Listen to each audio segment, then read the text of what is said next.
Hola. So this little screencast is to show you the introduction to the next topic, which is the extreme natural events. This standard is a little different.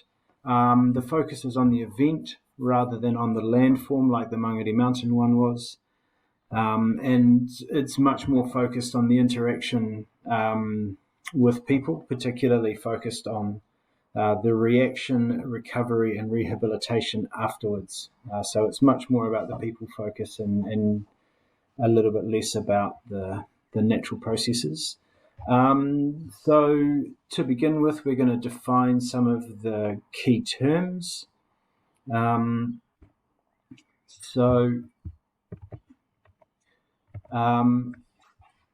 First of all, there's a natural event, which is a commonly occurring act of nature, for example, rain or wind, something like that, even, lightning strike, whatever. An extreme natural event, however, is a violent act of nature that does not happen frequently. So it's got to be both of those things. It's got to be something that doesn't happen all the time, and it's got to be something fairly big, which usually means something violent or damaging. Things like earthquakes, volcanic eruptions, cyclones, etc.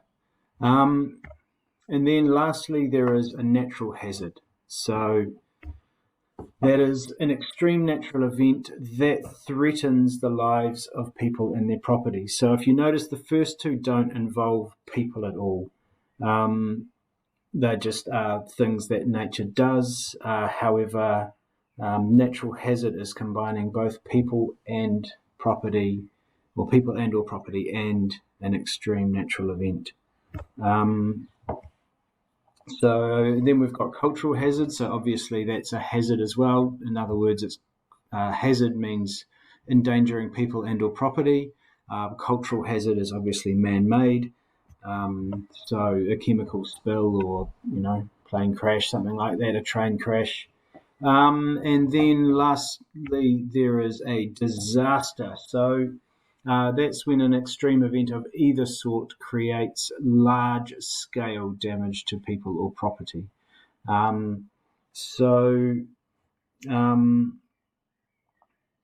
If we maybe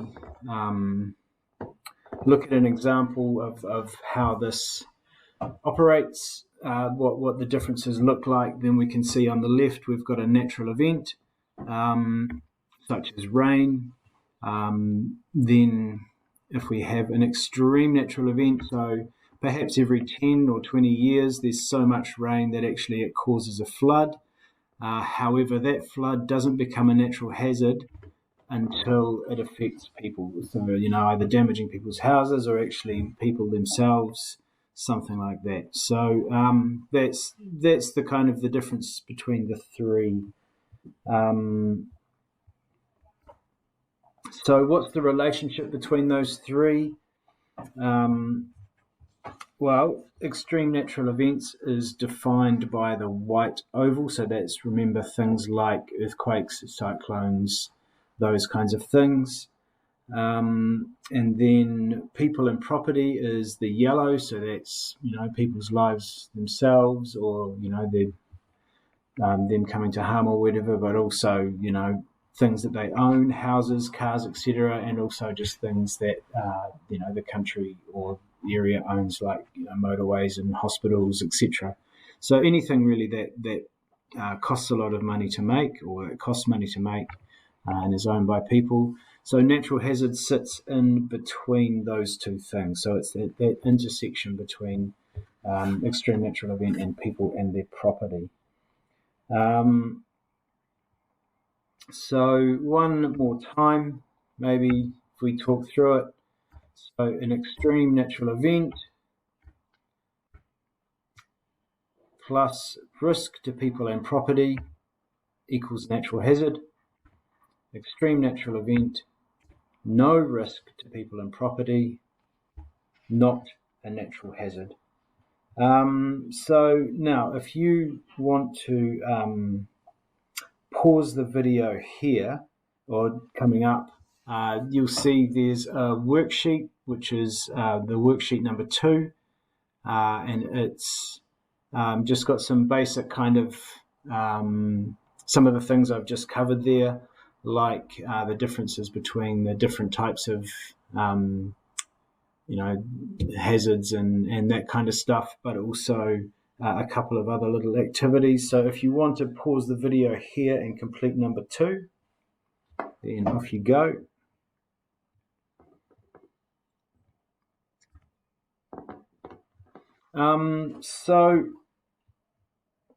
Okay, welcome back. So what we're talking about here is we're talking about the types of extreme natural event.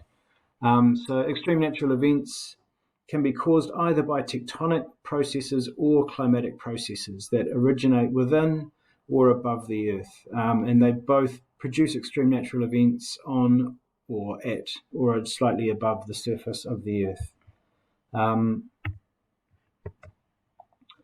So I have to move it down a bit here.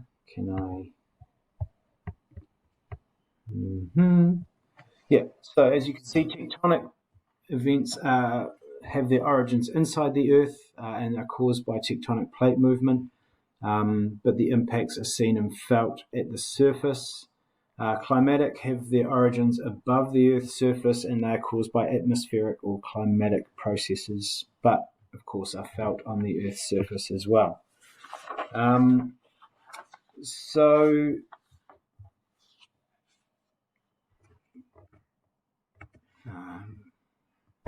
if we move on. Okay, so now there's a second worksheet which has got some activities on it as well, which are about classifying the different extreme natural events. So the second worksheet has activities that go with the next few slides. So the first one is classifying the events and then figuring out whether they're climatic or tectonic, and then lastly continuums, which is looking at things like predictability and that sort of stuff. So how do we classify events? Well, let's have a look. What we've got here is we've got natural events, extreme natural events, natural hazards, or cultural hazards. Let's, number one, a tsunami swamps an uninhabited Pacific island. So let's break that down. It's not a cultural event, first of all, a tsunami. And natural events like tsunami don't occur commonly. So it's an extreme natural event. It's not, tsunami don't happen kind of every second day. You don't just kind of, have your tsunami warnings blaring out once a week or whatever. They are pretty rare, so it's an extreme natural event. But it's an uninhabited Pacific island, so there's no threat to people or property, so it's not a natural hazard. It stays as an extreme natural event. So hopefully that's clear. Remember, it's a natural event, not a cultural one. It's extreme because they're large scale and potentially can do a lot of damage. However, it's not a natural hazard because it's not affecting people or property. So what I want you to do in that second worksheet is to have a go at classifying the other 7 of those examples by one of those 4 things in the title: natural event, extreme natural event, natural hazard, or cultural hazard. And then pause it now and have a go, and then the answers will be on the next worksheet. On the next slide. Cool. So there you can see there's number 2, a shower of rain. Well, that's a natural event. Number 3, a snowstorm isolates farms and livestock is lost in the South Island High Country. So it's a snowstorm, so it's an extreme event. And it's damaging people's farms and their animals, so therefore it is a natural hazard. Number 4, the chemical spill. Well, chemicals are made by people, so therefore it's a cultural hazard, not a natural hazard. It's a hazard because homes are having to be evacuated. Number 5, a township is flooded. So floods are extreme natural events, as we've just discovered, and because it's flooding a town, it therefore becomes a natural hazard. Number 6, an earthquake occurs in an uninhabited area of Fiordland. Well, therefore it's an extreme natural event because obviously it's not affecting people or property. Number 7, a lightning strike triggers a forest fire near a town. Well, a forest fire is an extreme natural event. And then because it's naturally caused, it's a extreme natural event, and it's endangering a town, so therefore it's a natural hazard. And then lastly, a cigarette starting a forest fire. Well, that's obviously started by people, so that's a cultural hazard.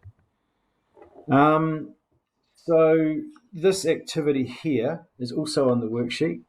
So maybe it's just easier if I do the first one, and then you can have a go at the rest of them. You can see, if you look closely, there's 8 boxes and little letters in each box. And on the activity, there's 8 boxes underneath with the different types. So you have to figure out what's what. So the first one you can see is A, which is in the top left corner. That's this around here. You can see lots of heavy rain and quite sideways, so it's a storm, and it's happening above the earth, so it's climatic. So number 1 is a storm and it's climatic.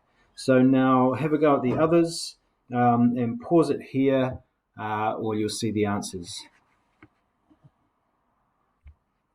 So there's that's a volcano or volcanic eruption, and it's tectonic.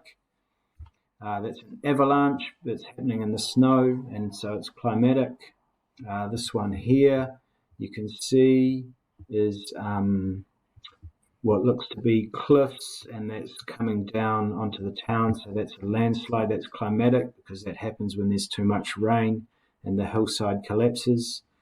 E is over here, lots of sun, harsh sun, dying animals, dying crops. Things are looking pretty sparse. So that's a drought, and that's a climatic thing that happens up in the atmosphere. F, you can see there's a big flooded river here, probably from the storm, to be honest, and people are having to row around the tops of houses, so that's obviously a flood. That happens because of processes in the atmosphere, so it's climatic. G, you can see there's a big rift opened up in the ground, so no surprises for guessing that's an earthquake, which is obviously related to tectonic processes happening under the earth, the same kind of processes that cause volcanic eruptions. And lastly, this one's less commonly known. Not what it is. Tsunami are well known, but they are generally caused by underwater earthquakes and mass movement of ground under the sea. And so they are tectonic processes, not climatic. It's nothing to do with the ocean itself moving around or big waves caused by storms. It's actually to do with either massive landslips or volcanic eruptions, but mostly large-scale earthquakes that move the ground under the ocean. And then lastly, there's a few more ways that we can define extreme natural events. And it's just about time for me to wrap up the screencast because I seem to have used up all 15 minutes nearly. So they can vary in how predictable they are, how often they happen, how long they last for, and the kinds of effects and the amount of damage that they do. So if we look here just at these 6, how predictable are they?